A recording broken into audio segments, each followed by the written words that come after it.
पुराना स्कूल हमेशा खाली। ये स्कूल कई सालों से वीरान पड़ा है। लोग कहते हैं कि यहाँ कुछ अजीब होता है, कुछ ऐसा जो समझ से परे है। कोई नहीं जाता। कहते हैं भूतियां हैं। लेकिन चार दोस्त लक्ष्य, गगनदीप, अरमान और अक्षित निडर थे। वे इस रहस्य को सुलझाने का फैसला करते हैं। एक दिन स्कूल के पास से गुजर रहे थे। शाम का समय था, सूरज ढल रहा था और अंधेरा धीरे धीरे फैल रहा था। यार डर लगता है यार, गगनदीप ने घबराते हुए कहा। अरमान बोला, हाथ कंधे पर रखकर। डरने की कोई बात नहीं है, हम सब साथ हैं। डर? किस बात का? भूतों से? लक्ष्य ने मजाकिया अंदाज में कहा। चल ना, अंदर चलते हैं, अक्षित ने उत्साहित होकर कहा। देखते हैं क्या है यहाँ, गगनदीप ने हिम्मत जुटाते हुए कहा। चारों दोस्त स्कूल के अंदर घुसे। अंधेरा, सन्नाटा। हर कदम के साथ उनके दिल की धड़कन तेज हो रही थी। सिर्फ उनकी सांसों की आवाज। हर कोने से अजीब सी आवाजें आ रही थीं, जैसे कोई छुप कर देख रहा हो। वे एक दूसरे को देख रहे थे, डर और उत्सुकता के मिश्रण के साथ। क्या वे इस रहस्य को सुलझा पाएंगे, या फिर ये स्कूल उनके लिए भी एक अनसुलझी पहेली बनकर रह जाएगा? तभी एक परछाई हिलती हुई दिखाई दी।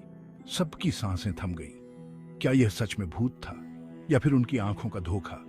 वे धीरे धीरे उस परछाई की ओर बढ़ने लगे। हर कदम के साथ रहस्य और गहरा होता जा रहा था। एक दरवाजा धीरे धीरे खुला। क्या होगा आगे, यह जानने के लिए देखते रहिए। उसी शहर में बांगड़ कॉलोनी में दिवेश नाम का एक लड़का रहता था। वह हमेशा अकेला और उदास रहता था, हमेशा डरा हुआ, सहमा हुआ। उसकी आंखों में हमेशा एक अजीब सा डर झलकता था। मुझे स्कूल जाना है, लेकिन लेकिन लेकिन मुझे डर लगता है। स्कूल में कुछ है जो मुझे बहुत डराता है। दिवेश हकलाते हुए बोला। उसकी आवाज में डर साफ झलक रहा था। स्कूल से डर? क्यों? वहां क्या है जो तुम्हें इतना डराता है? उसकी मां को समझ नहीं आया। वह सोच में पड़ गई कि आखिर स्कूल में ऐसा क्या हो सकता है। दिवेश ने कुछ नहीं कहा, बस रोता रहा। उसकी आंखों से आंसू बहते रहे। उसके मन में एक डर समाया हुआ था, एक ऐसा डर जो उसे चैन से जीने नहीं देता था। रात को भी वह चैन से सो नहीं पाता था। बिस्तर पर करवटें बदलता रहता था। उसकी आंखों में नींद नहीं थी, बस डर था। उसकी मां ने उसे समझाने की कोशिश की, लेकिन दिवेश के मन का डर बहुत गहरा था। वह अपने डर को कागज पर उतारने की कोशिश करता, लेकिन वह डर उसकी कल्पना से भी बड़ा था। दिवेश की आंखों में एक अजीब सी उदासी थी। वह खिड़की से बाहर देखता और सोचता कि क्या कभी उसका डर खत्म होगा। उसकी मां ने स्कूल के टीचर से बात की, लेकिन कोई भी दिवेश के डर को समझ नहीं पाया। क्लासरूम में भी वह हमेशा डरा हुआ रहता। उसकी पढ़ाई पर भी इसका असर पड़ रहा था। उसके दोस्त उसे खुश करने की कोशिश करते, लेकिन दिवेश के चेहरे पर मुस्कान नहीं आती। उसकी मां ने उसे गले लगाया और कहा, सब ठीक हो जाएगा बेटा। लेकिन दिवेश के मन का डर अभी भी कायम था। वह सोचता कि क्या कभी वह इस डर से छुटकारा पा सकेगा, क्या कभी वह बिना डरे जी पाएगा। दिवेश के मन में सवालों का तूफान था, लेकिन जवाब कहीं नहीं था। बस एक डर था जो उसे हर पल सताता था। स्कूल के अंदर चारों दोस्त आगे बढ़ रहे थे। हवा में धूल के कण नाच रहे थे। सुनो, तुम्हें कुछ आवाज आई? कैसी आवाज? ऐसा लग रहा था जैसे कोई रो रहा है। चारों दोस्त रुक गए। सन्नाटा छा गया। फिर उन्हें एक आवाज सुनाई दी, एक बच्चे के रोने की आवाज। आवाज का पीछा करते हुए चारों दोस्त स्कूल की लाइब्रेरी में पहुंचे।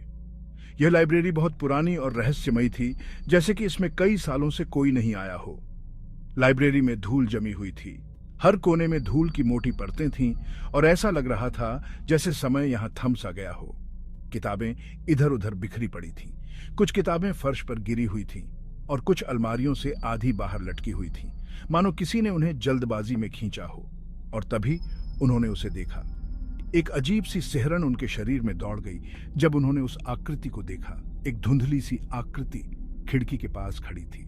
वह आकृति इतनी धुंधली थी कि उसे साफ साफ देख पाना मुश्किल था। उसके हाथ में एक किताब थी। वह किताब बहुत पुरानी और जर्जर हालत में थी, जैसे कि वह सदियों पुरानी हो। तुम कौन हो? लक्ष्य ने डरते हुए पूछा।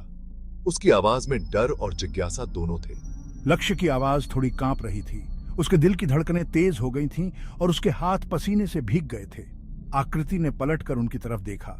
उसकी हरकतें धीमी और भयानक थीं, जैसे कि वह किसी और ही दुनिया से आई हो। उसकी आंखें खाली और भावहीन थीं।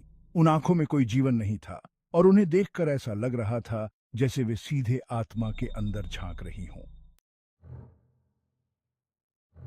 आकृति को देखकर चारों दोस्त डर गए। वे पीछे हटे। उनके पैर कांप रहे थे। वे भागना चाहते थे, लेकिन उनके पैर जमीन से चिपके हुए थे। तभी लाइब्रेरी का दरवाजा अचानक बंद हो गया। एक जोरदार आवाज हुई। चारों दोस्त एक दूसरे को देखने लगे। वे फंस चुके थे। हमें यहां से निकलना होगा। गगनदीप की आवाज घबराहट से भरी हुई थी। लक्ष्य ने चारों तरफ देखा। उसे कोई रास्ता नहीं दिख रहा था। तभी उसकी नजर एक किताबों की अलमारी पर पड़ी। अलमारी थोड़ी सी हिल रही थी। उसने अलमारी को धक्का दिया। अलमारी धीरे धीरे खिसकने लगी। उसके पीछे एक संकरा रास्ता दिखाई दिया। इधर आओ। चारों दोस्त संकरी सुरंग में घुस गए। उन्हें नहीं पता था कि यह सुरंग कहां जाती है, लेकिन उन्हें यहां से जाना था। सुरंग उन्हें स्कूल के पीछे वाले मैदान में ले गई। चारों दोस्त सांस लेने के लिए रुक गए। वे बच गए थे, लेकिन उनके मन में अब भी डर था।